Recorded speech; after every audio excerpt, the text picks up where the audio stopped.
earlier, if there is a big lie that has been given in the last 1 year, that it should actually be put in the Guinness Book of World Record as the biggest lie of the year, is being told that the people of this region are shareholders in this government. People of this region cannot be shareholders in this government, and the money that was allocated to their projects by the previous administration has been taken away and redirected to other projects elsewhere, as if they are children of a lesser God and they do not deserve those projects. Also, money men, we have seen issues of water, our roads that were ongoing and money had already been allocated is no longer there. Those roads are not, the continuation, the construction has halted. So we are asking, where is our money and why is it being taken elsewhere if indeed we are shareholders? And when our MPs try to talk about it and to voice our concerns, they are given a phone call and they are told do not talk about that matter. When our ministers try to address these issues within ministers from this region, when they try to address those issues from within their dockets, they are wanangolewa, wanapelekwa wizara zingine ndio waache kuongea hiyo maneno. Na ndio waogope na iwe onyo kwao na kwa wengine mambo ya Mount Kenya wasiongele. We are saying that is not our house. We have been taking comfort in someone else's house and saying we belong there. We have to build our own house where we can voice our concerns, where we will not be intimidated, where we will not be told that someone is holding a sword, ready to deal with us if we start asking questions. So I'm asking our people from this region, so that our leaders in parliament can have a voice. We need to build our own house called Jubilee, where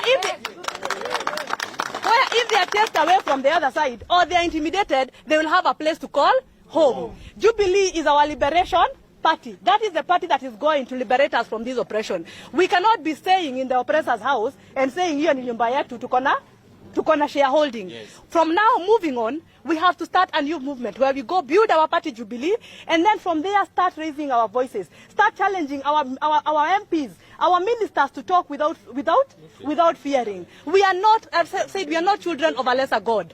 We are not to be intimidated. We have every right to ask for what belongs to us, for our resources, because we also pay taxes. But for us to do this, we must be in a place where we will not be intimidated. And that place is called Jubilee Party, and that's why no matter how much they are trying to fight our party, we are going to win that battle in court. We are going to take our party back, and we are going to fight for this region and for our country. Because when we are in Jubilee will be able to align with people with like-minded people, ODM and the others, and Wiper, and be able to not only to fight for ourselves, but to fight for the region. Kikuyu's leaders have always been known to fight against oppression, from the Mau Mau days to the days of second liberation. But what has happened now? We have become very timid. If our forefathers came now, they'd be very shocked that we are the people who just sit down and we are just the people who just hold back and allow the government to do whatever it wants, even if it's oppressing us. We must rise to become the people we are. We are very strong communities, and if we work with other strong communities, we will be able to liberate not only our region but this country. Thank you very much. Yes?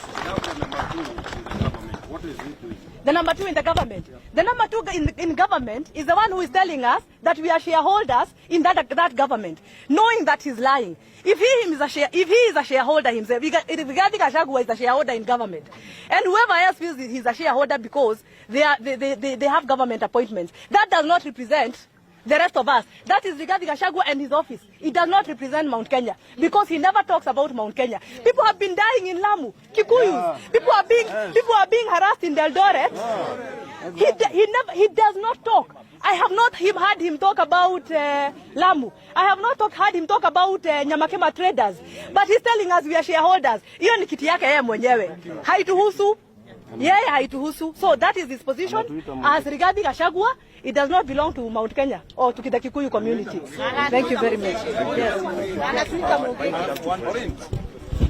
Yes. Yes. Restructure Jubilee Party to enable you to make it strong again. How are you going to restructure Jubilee? Are you going to restructure the leadership of the party? And also maybe move from Azimio coalition? No, we are in Azimio coalition to stay. That is our coalition, and that is why we are going to work with other leaders and other communities to build a very strong movement. Yenye itangoa Ruto kwa hiyo kiti. So we are staying in Azimio, we are fighting from there, and we are very united. These stories you are hearing, they are sponsored stories.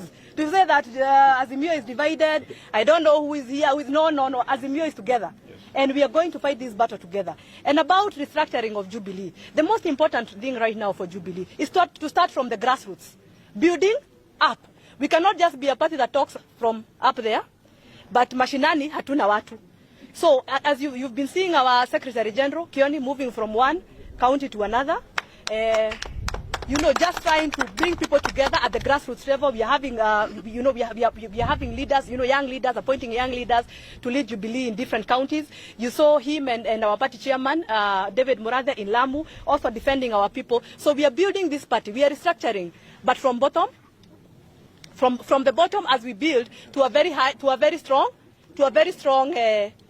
leadership at the top. Thank you very much. In the new onslaught, what role are we likely to see the former president play?